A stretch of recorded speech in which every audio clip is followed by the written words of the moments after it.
They help make 1 million cups happen every single week, week after week. So if you recognize a logo up there from, one of your friends that works there, or, an organization or one of the owners of these places, make sure you thank them for everything they do to make 1 million cups happen every single week. So we have a great audience today. By show of hands, how many people this is your first time at 1 million cups? Oh yeah, give it up for the first timers. Well, welcome to 1 Million Cups. 1 Million Cups is a free weekly program that gives entrepreneurs or local artists, people a stage to stand on to talk to the community of Bismarck and get some feedback, get some help on projects or whatever they're working on. And it was really started with the idea of, can we change the face of our community by having 1 million cups of coffee together? So, grab a cup of coffee, enjoy. There's going to be a little bit different format today, but you'll have a chance to ask some questions to the filmmakers themselves, and I'll discuss that in a minute. So if you do have questions, though, you can use hashtag 1MCND if you're afraid of mics and don't want to use the mic. We have Ashton on Twitter today, so you can hop on Twitter and use hashtag 1MCND, and she will ask the question for you. So up next, we have a couple of announcements. We have one from Dave and Janelle, and then we are going to jump right into the rest of the program. I'm going to let Dave go first, but Start Bismarck has some tickets to Friday's film festival that we're going to give away. So if you've got a Start Bismarck sticker on the bottom of your cup, get ready to come up to the stage after Dave's announcement. Awesome, thank you. So my name is Dave Dybel. I'm here on behalf of the Dakota Film Festival, and this is actually the 7th annual Dakota Film Festival, and we've had the honor of being part of that, helping out since its inception. And I just want to tell you that it is this week, Friday, 7 p.m. at the Bell Mayhews. It is a project of Dakota Media Access. If you're not familiar with them, they're the folks behind KDAC Community Radio, the government and community access channels, and of course the Dakota Film Festival. So they're a really great community resource here in Bismarck. So check them out if you're not aware of what they do. And so the Dakota Film Festival features films that you're not going to see anywhere else on a local level, regional filmmakers, and worldwide. So some of the more regional filmmakers are actually going to be present to answer questions, talk about the creative process, that kind of thing. So it's really interesting to hear that perspective. And really for the price of like one movie and, box of popcorn, you can see all these really, really unique films, 3.5 hours of entertainment, 7 to 10:30 p.m. Friday this week. So if you get your tickets now, it's $17 in advance, $22 at the door. And so this event only exists in our community if people like you guys come out and support it. And so it's a really great thing. Really want to encourage you to come and check it out. Which leads me to the next thing. We're actually extending the Film Fest this year to the next day on Saturday, April 7th, to feature we're calling it the Dakota Film Fest Matinee.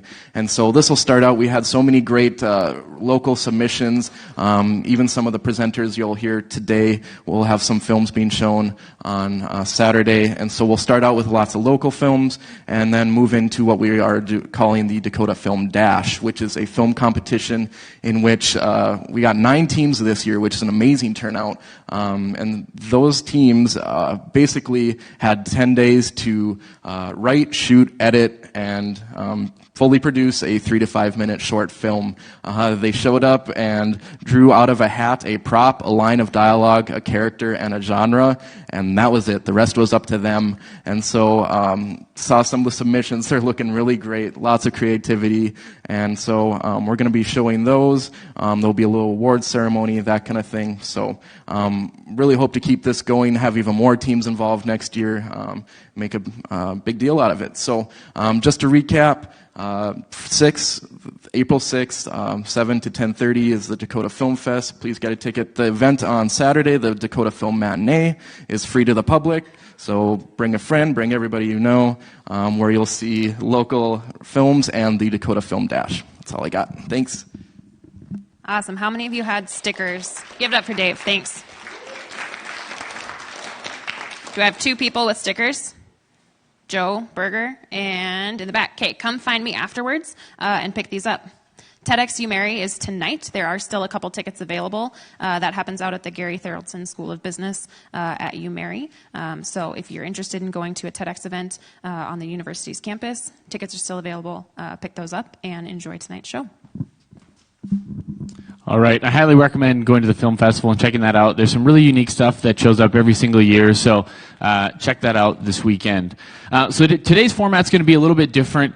We have 3 different filmmakers that are working on or finished projects that they have, and we're going to be able to preview or get a little teaser of each of their projects before they come up, and then I'll ask them a few questions, and then we'll introduce the next one, and then we'll bring all 3 of them on stage at the end to be able to offer you guys some questions and chat with them. So we will get the ball rolling right away, and our first guest this morning is Zach Wentz, and Zach is an independent filmmaker based in Bismarck. He began pre-production for his short film Ham in December, and this 1 Million Cups audience, you guys are the first to see this very first teaser that he cut together for Ham.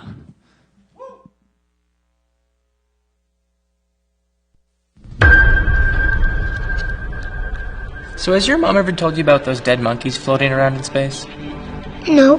James, you're gonna scare him. This was under my windshield wiper when I got off of work tonight. This couldn't have been Edwin's idea. Jesus, what the hell is he up to? They must really think he's gonna survive this. All systems are a go, preparing for takeoff. Do you copy? All systems are a go. Blasting off in 5, 4, 3, 2. 1. Lift off. We have a liftoff, 32 minutes past the hour.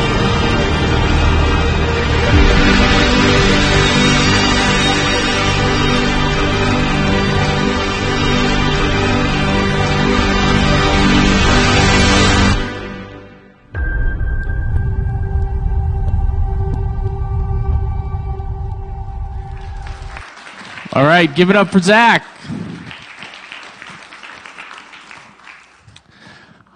All right, so we'll go through a couple questions and then we will move on to the next filmmaker. But Zach, talk a little bit about the inspiration behind Ham and where the idea came from. Yeah, sure. I've always wanted to make a film that was, based around a character that wasn't human. So films like Harry and the Hendersons or The Shape of Water, where it's a fishman or a Bigfoot. These characters have always interested me because at the end of the day, it's a guy in a suit that's portraying the character. And, the fact that they can still display emotion and connect with an audience despite all the garb that they have on, I think it's pretty astounding. So that was kind of a challenge that I wanted to create for myself. So when it came time to selecting a character, I didn't really have a lot of ideas. I found this company that makes silicone latex masks for motion pictures, and the idea behind these masks is that you are putting on hours of prosthetic makeup in seconds, and with the help of a little bit of baby powder to lube up your face because these masks are so skin tight. But I found a chimpanzee mask on the site and thought, you know what, this is kind of cool. How could I base a story or build a story around this character? And that was kind of what prompted my research into NASA's early stages of space exploration in the 60s. And they were launching off chimpanzees and dogs and rabbits and rats, and some of them made it and some of them didn't. And as morbid as it may be, there were success stories, and Ham was one of them. So the more research I did on the topic, the more I thought, this could be kind of a cool narrative film concept. Yeah, so talk a little bit about the visual effects that have to go into, obviously, a full-size person in a monkey mask to, scaling it down. And Yeah, exactly. That was probably one of the bigger challenges for this film, was just trying to wrestle the visual effects of it. Every shot that Ham, the Astro Chimp, was in, he had to have a green screen behind him. So what that enabled us to do was kind of shrink him in post-production and get him a little bit more chimpanzee size as opposed to some spooky monkey man sitting on a table. So some of these behind-the-scenes images probably look kind of funky, but I assure you that they will look better in the final edit where he's a little bit more chimpanzee size. So yeah, yeah, that was definitely a challenge and something I'd never really done before, and still working on some rocket ship visual effects as well. We're not complete with production yet, as Keenan said, but yeah, I mean, definitely a challenge. So, one of the other challenges I know is, having a time period piece that's set in the 60s. So talk a little bit about the locations and trying to scout and some of the work that went into that. Yeah, that was tough as well. Considering the period piece, as you mentioned, it's kind of hard to find a bunch of locations that look of the era. So and then one of which had to look like a NASA control station, and we were super lucky to find a location in Cooperstown, North Dakota, called the Ronald Reagan Minuteman Missile Site. They were super accommodating and really great to work with for that location. Got to use a couple different spaces within that facility and was really lucky about that. But then another location that I had a really hard time with was finding a house, actually. I scoured Airbnb for some sort of a house that looked like it had 50s and 60s, decorative, architecture, but couldn't really find anything, so that's where had to rent a shop and built a living room, dining room set, as you've probably seen in some of these images. So that was also a huge challenge, but it allowed more creative freedom on the production day with creative control over the lighting, and just kind of made a little bit more of an easygoing set for all of us because we had so much control over the visuals. So by, just kind of a show of hands, how many people remember some of this stuff going on with NASA sending, chimps to space? And okay, so yeah, there's a handful of people that remember that and recognize it. And so you have your own little twist on it, and you want to talk a little bit about that, or keep that a secret? The film itself is loosely based on, the 1961 launch of Ham the Astro Chimp, and I've kind of made my own characters to it. So there's a character by the name of Dr. Joe Bradley, and she's kind of Ham's caretaker, and kind of follows the story at first. She begins to unravel that maybe NASA's not, looking out for these monkeys and animals as good as they should be. So she's kind of slowly unraveling the truth about the space program, and I've obviously kind of switched things around a little bit. But it's a fun film, and looking forward to everyone seeing it. All right, give it up for Zach. Thank you.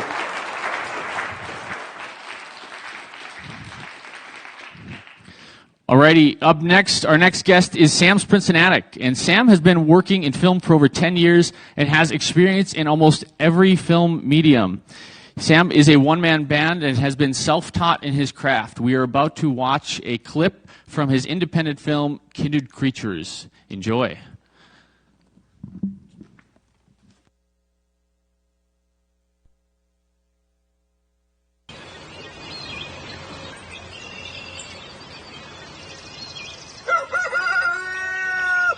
Wally is a big puppy. He is a 250-pound puppy. And he loves love. Oh, that's good. Oh, there's a good one. It doesn't take much. He loves to roll in the water. He wants to just smother his dirty snout all over your face. He's amazing. Wally has no reason to love people and to give love, and he has unlimited amounts of it. He's 10 months old, on his way to slaughter at 9 months old.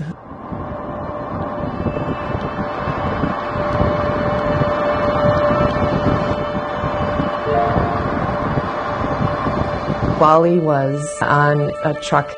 He was 3 miles away from the Morel processing plant in Sioux Falls, South Dakota. There was a car behind the slaughter truck, and she watched Wally pushing up the back gate. After about the 5th attempt, Wally's snout popped out, and then Wally popped out of the back of that truck, and they were going 70 miles per hour on the highway, and he looked over the edge, and he jumped. She slammed on her brakes so she wouldn't hit him, thinking there was no way that he was going to survive that fall. And he rolled a couple times and got up and shook his head off, and he walked into the median and waited for the Humane Society to come rescue him.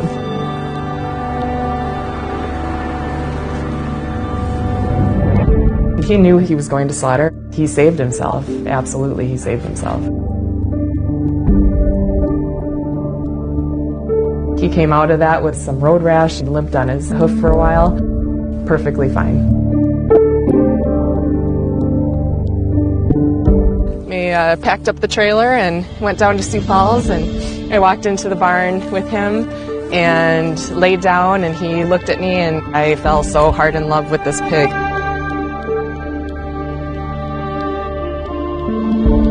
We got home at like 11 o'clock that Friday night.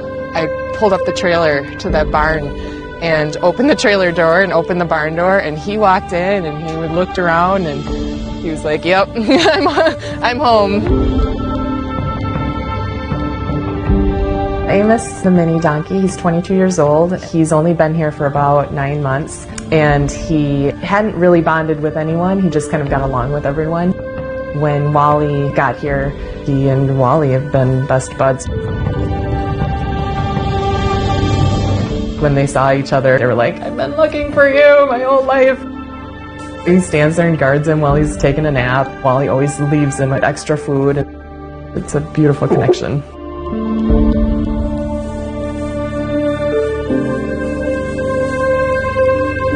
Wally's very pleased with himself. You can tell Wally is very pleased with himself, and Wally knows that he did good.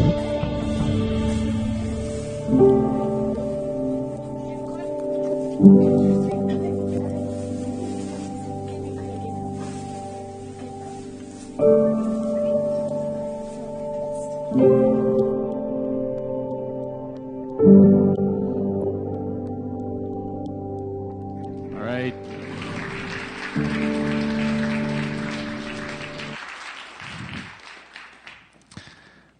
All right, Sam. So, I've heard some stories, and I know there's a few other people, but, what was the biggest challenges? What was the biggest challenge that you had to overcome with this project? Sure. There's a couple challenges. I'd say the number one challenge right now has been funding the film.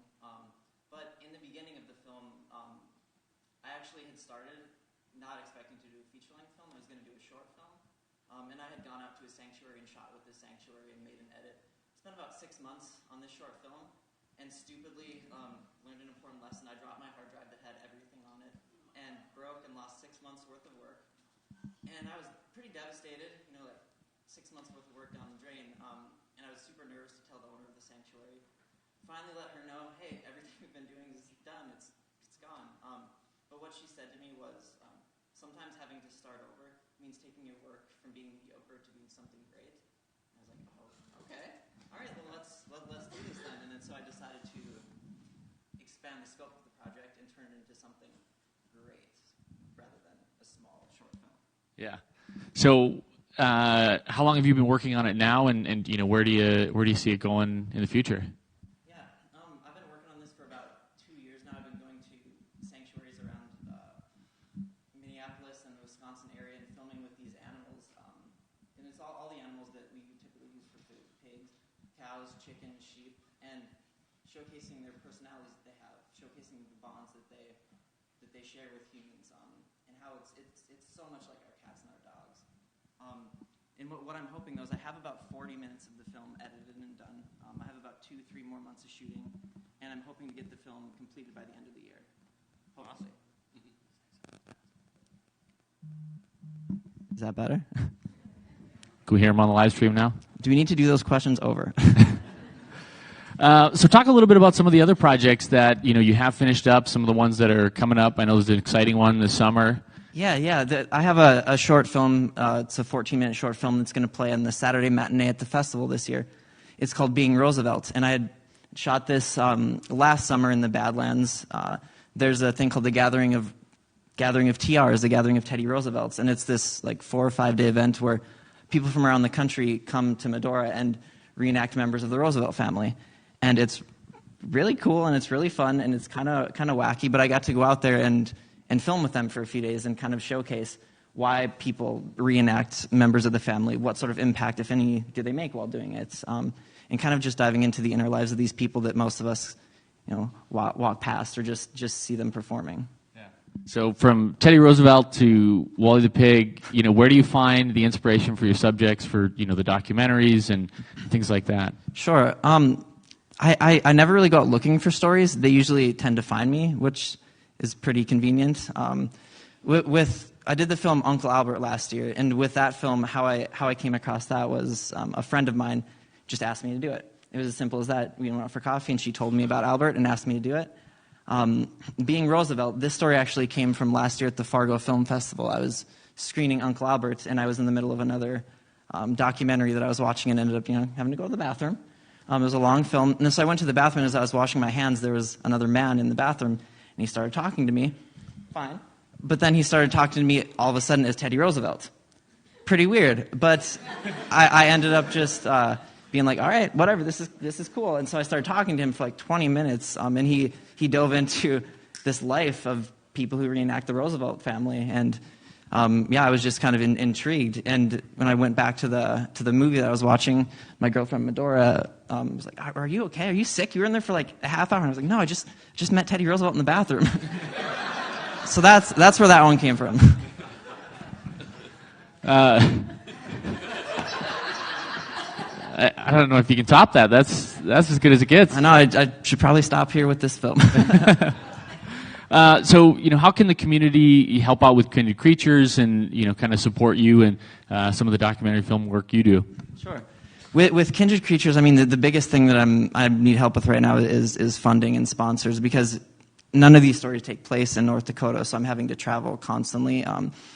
And yeah, it's definitely getting hard on my wallet to do it. So that's one thing. But the other thing that I would ask is just, when the film is done, I would love everybody to just come with an open mind and watch it, because I know that the subject is something that it's different. A lot of people don't quite understand that these animals have these. I didn't understand that. And so I would really just want people to come and watch it with an open mind and take in what these animals have to say. Yeah. Awesome. Give it up for Sam.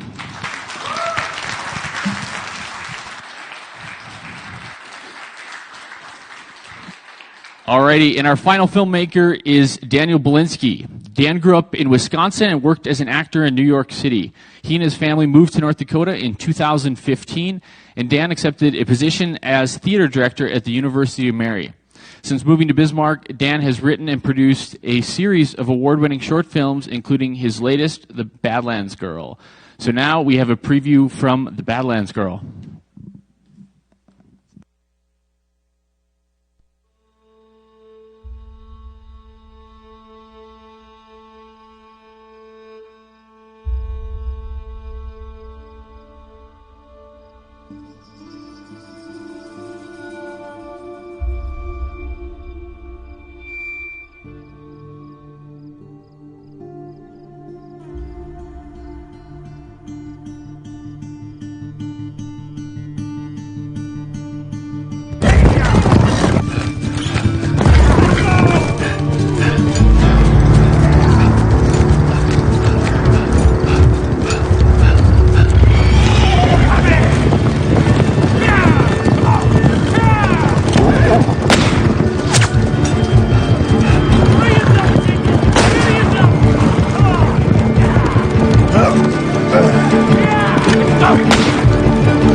I got you bad.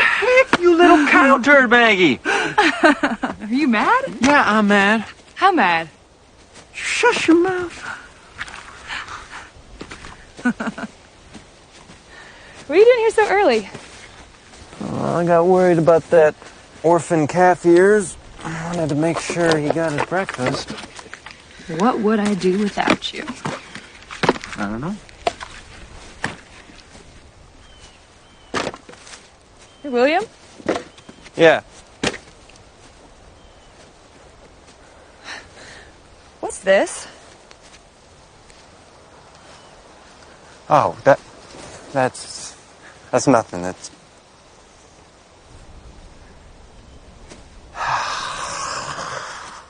God, I had this whole speech. William. Maggie, I know that you were waiting for him, but you've been waiting long enough. I'm here and I love you. Maggie. Marry me.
All right, give it up for Dan.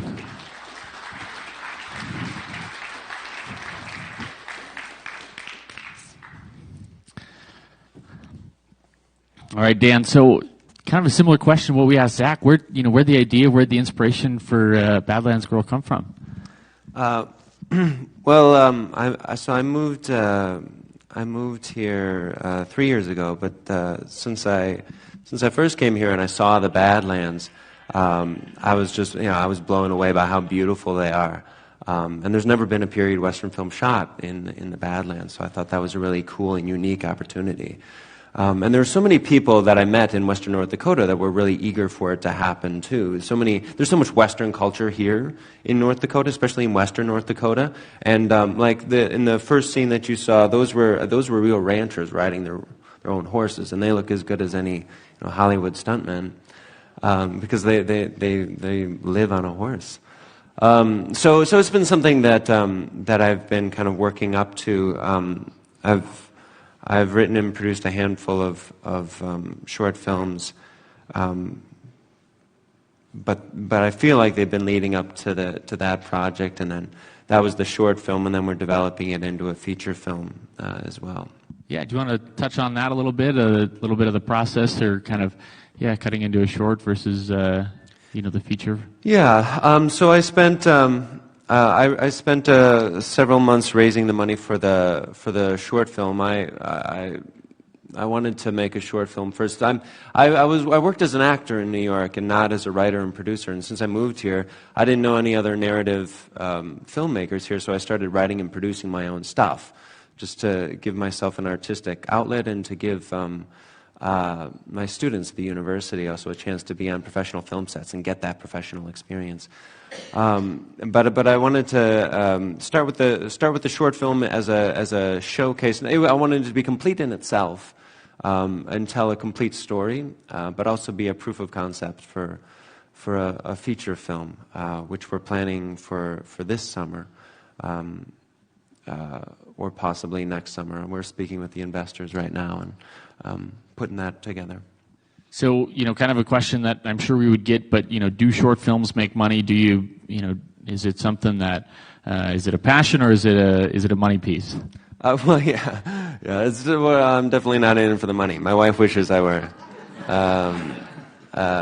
and I'm sure these guys have something to say about that too. I mean, in general, and I would love to hear their thoughts too, but in general, I've found that short films are just more art pieces, you know, and you do it because they're passion projects. A lot of really established and successful feature filmmakers will make short films just to try something out. There are a lot of genre. It's its own really unique genre where you get to play around with things. It's also used to kickstart careers. Before you're able to raise the money or you have the connections to make a feature-length film, you make short films just to. Like as I was doing with this, I was doing it because I love it and I wanted to do it, but also to show people, we can make something quality with a modest amount of money. Look what we could do with more. Yeah.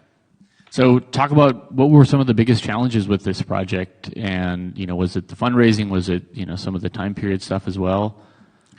Sure. Well, I mean, the fundraising was just. It was a lengthy process, but it just requires a lot of persistence. And treating people well and respectfully, and having a project I think that people will respond to. And I wanted to make something that was beautiful for the Badlands and something that paid homage to the lifestyle of the ranchers out there. And that was something that a lot of people could be excited about out there. So it took a lot of persistence, but it was very well received as I approached these people. And we had a crew of anywhere from 30 to 40 people, depending on the day, in the Badlands over the course of 5 days shooting the film. It's about 20 minutes all told. And that was a lot. That was a really furious shooting schedule.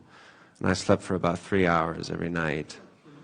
And then I had to get in front of the camera. That was actually probably the most difficult part of the process, writing and producing, executive producing, and then stepping in front of the camera and having to be alive. having to actually be a breathing, functioning human being. Not to say, actually like giving a solid performance. So that was not just an extra standing in the background. Yeah, you got to. Exactly. Yeah, I learned my lesson. Next time, I'm going to be the guy in the background who gets shot or something. That'll be easy. Just fall asleep and. Yeah, exactly. Awesome. Give it up for Dan. Dan, we'll keep you.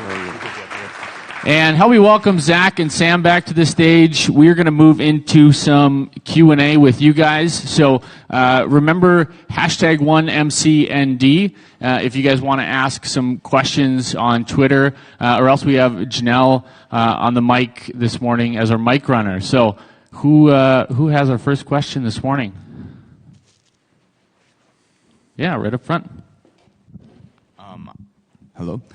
I don't know if I can ask more than one question or not, but I have a question for the first filmmaker. I've forgotten your name. I'm sorry. Zach. Zach. I'm over here. Hi. Oh, for some reason I was thinking over here. Hello. What's up? So something that struck me when I saw the stuff from yours was the location that you managed to find. Yeah. Where is that? The Mission Control NASA. Yeah, I location? mean it's just totally 1960s. Yeah. Cooperstown, North Dakota. It's the Really? Ronald Reagan Minuteman missile site. It was a pretty cool location to shoot at. We were super lucky. Oh, cool. Yeah. Interesting. And then the other thing that struck me, I guess, with the last one here, your sound editing when you're swinging that axe. How'd you do your sound? And of course, when the horses are coming across the screen, where'd you guys get all the sound effects? So we did all the sound design and the sound edit in New York. We had our sound designer was in New York, and we didn't do any production sound when we were shooting that first scene with the horses. So that was all put in post. And the axe, all that stuff. Yeah, that was post. Okay. Yeah. Awesome. Question for Marlo.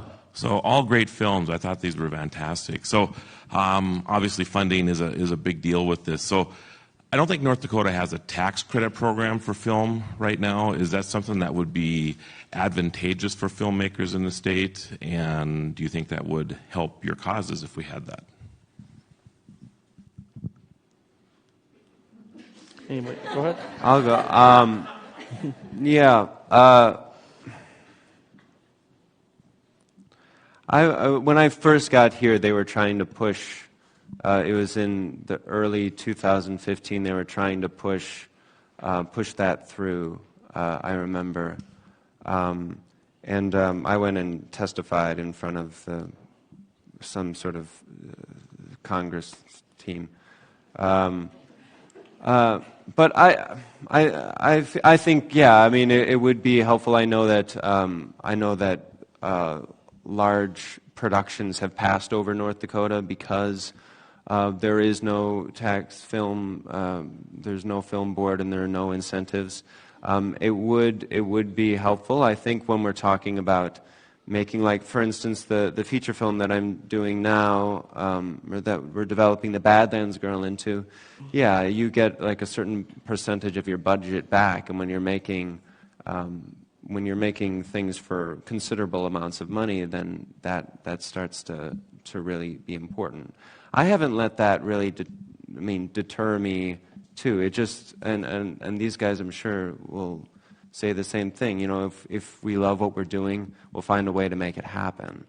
And if you just find the people to believe in you, you know, and support you in that way, then yeah, then because I feel like the lawmakers and stuff, they need to see really great films coming out of here before they'll put it forward, which is a little bit, I feel, a little bit backwards thinking. But for instance, when I was testifying, one of the congressmen asked, "How do you know? Or what if this tax incentive goes to fund or help pornos or something like that?"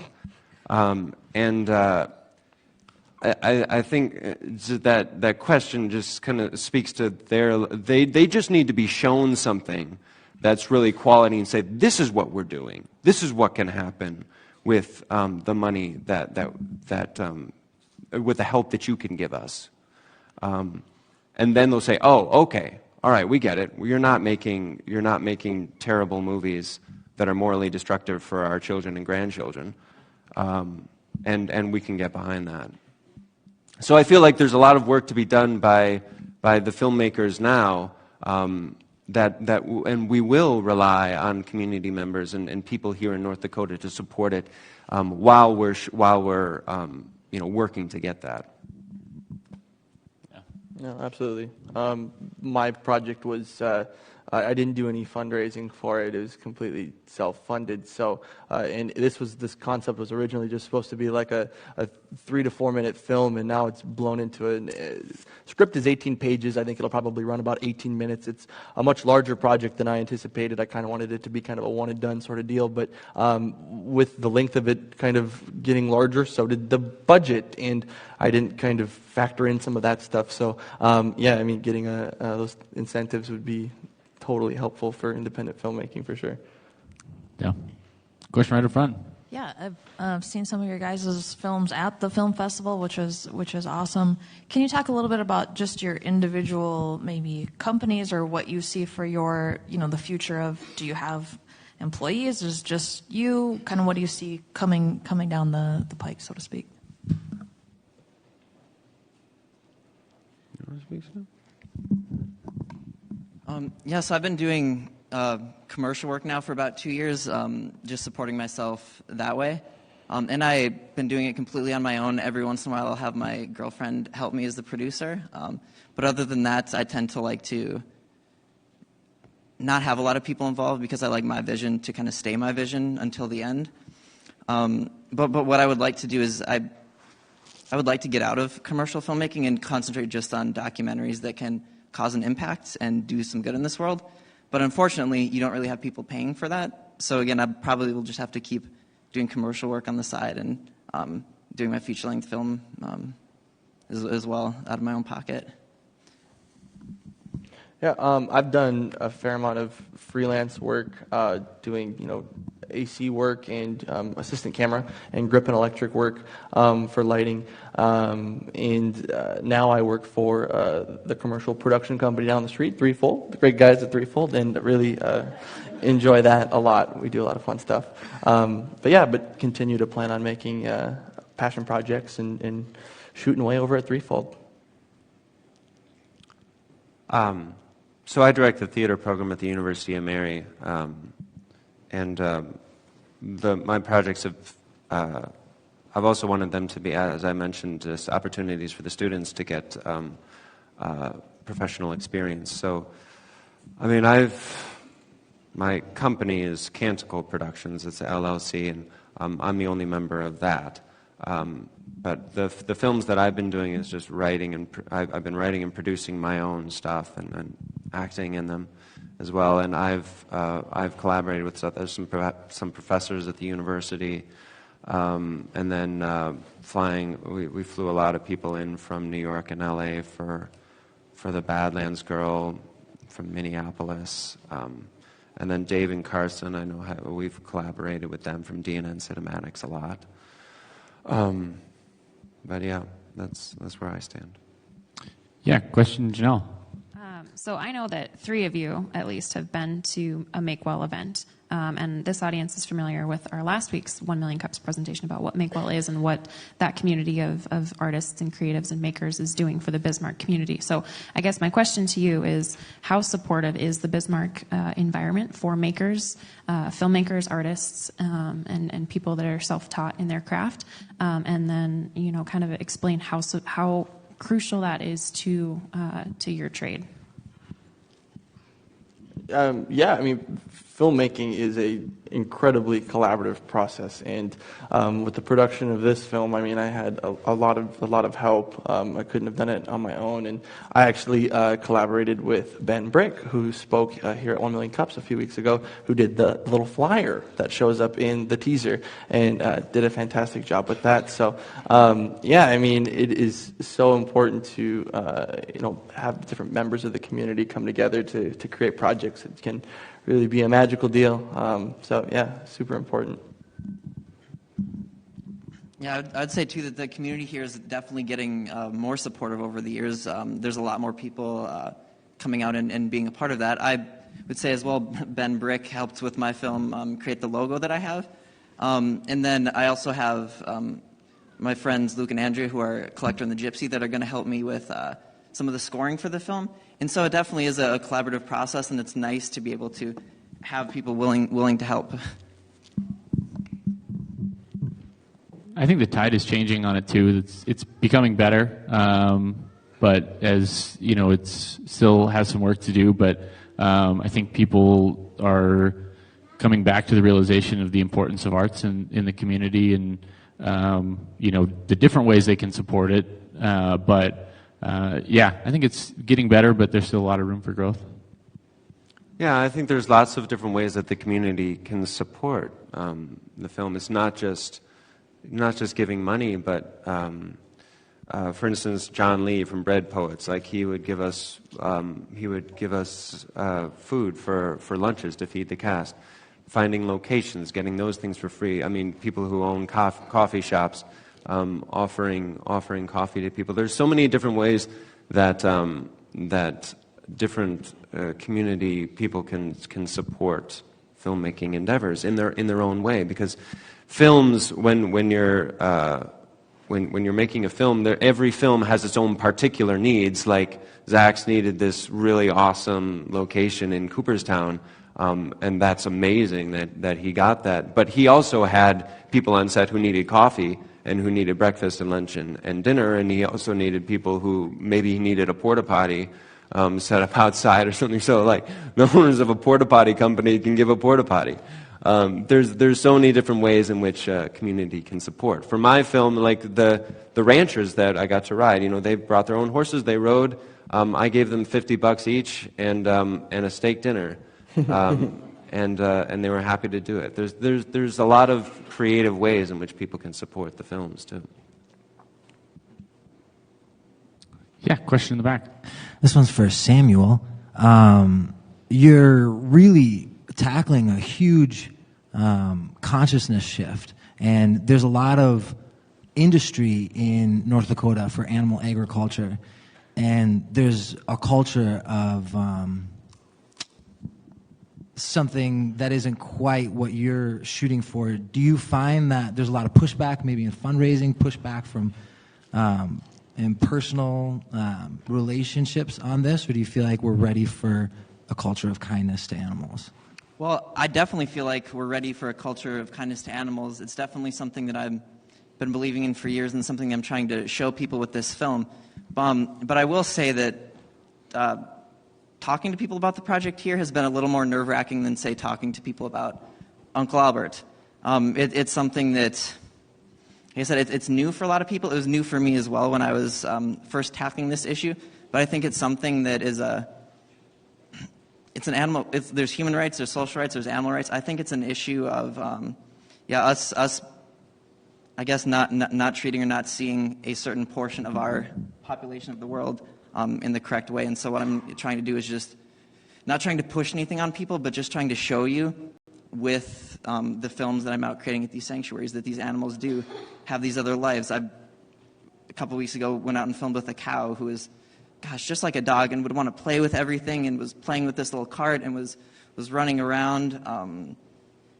I've shot with, like I said, like all these different animals, and what's similar with all of them is that they're just like our dogs and our cats and just like us.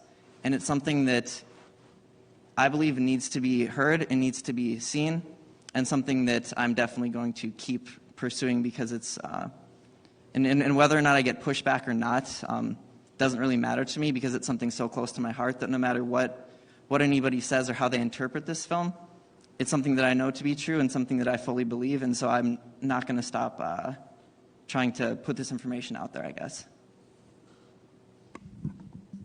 Yeah, question from Lance.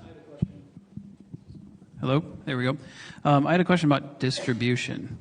You know, beyond these film festivals or these one-time events, like how do you plan on distributing some of this stuff? Obviously online, but is there other platforms that you can use?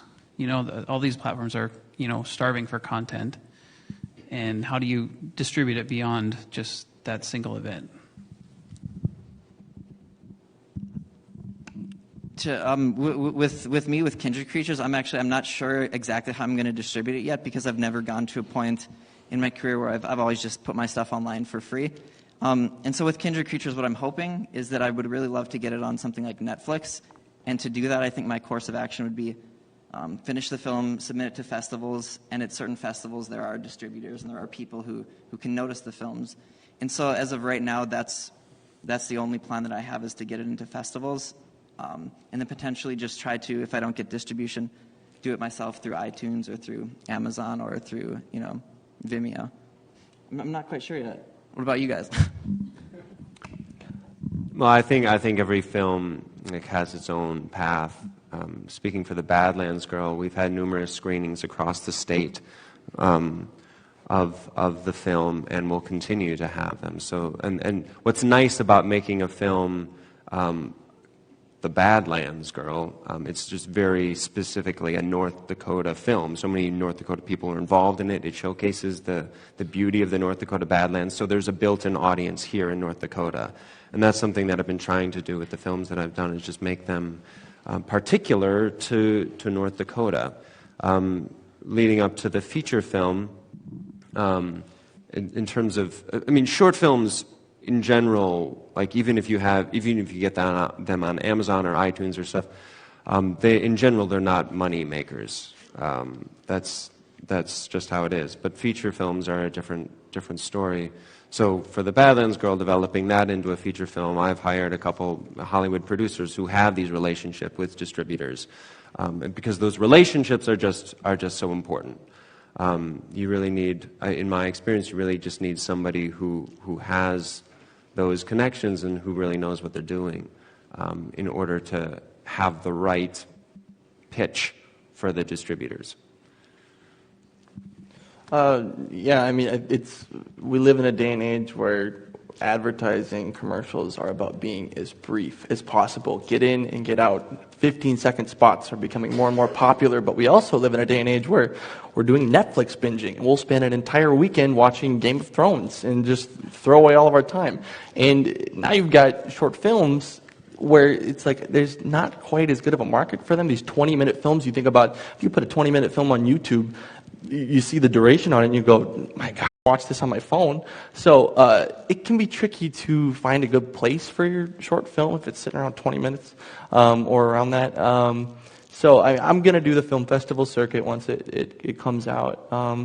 And continue to keep its presence high on social media with screenshots and behind the scenes photos and snippets and clips and trailers and things like that. But yeah, it's a tough place, and you're right. It's definitely not a moneymaker, which is can be unfortunate. But you do it because you love it. It's a passion project, and yeah, plan on running the film festival circuit.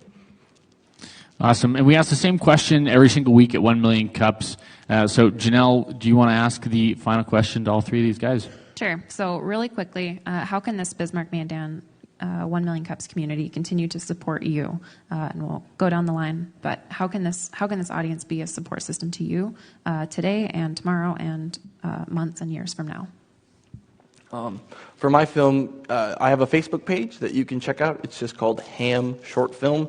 I would really appreciate it if you guys gave that a like, so you could just follow along with the production as we get closer to wrapping and doing some screenings. I'd love for you guys to all see it. And once those screenings are announced, come and check it out. Would really appreciate it.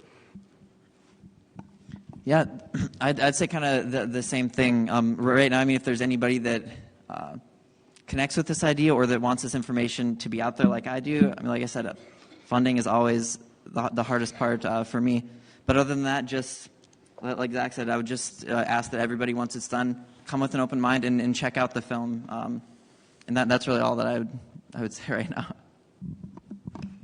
Yeah, I think I touched on it a little bit, just the different ways that a community can support the film. But yeah, and appreciating, I think, like the amount of passion and the hard work that goes into these projects, and we're not in it to make $1 million, but we just want to, we want to do something with our art.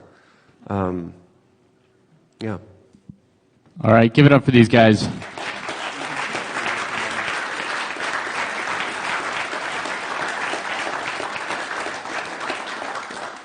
All right, that wraps up everything today. If you guys know somebody that would be a good presenter, an entrepreneur, or a new business, you guys can submit them on the 1 Million Cups page. The filmmakers will be up here in the front if you guys wanted to come talk to them for the next couple minutes. Besides that, we will see you guys next week, Wednesday, here back again. Have a wonderful day.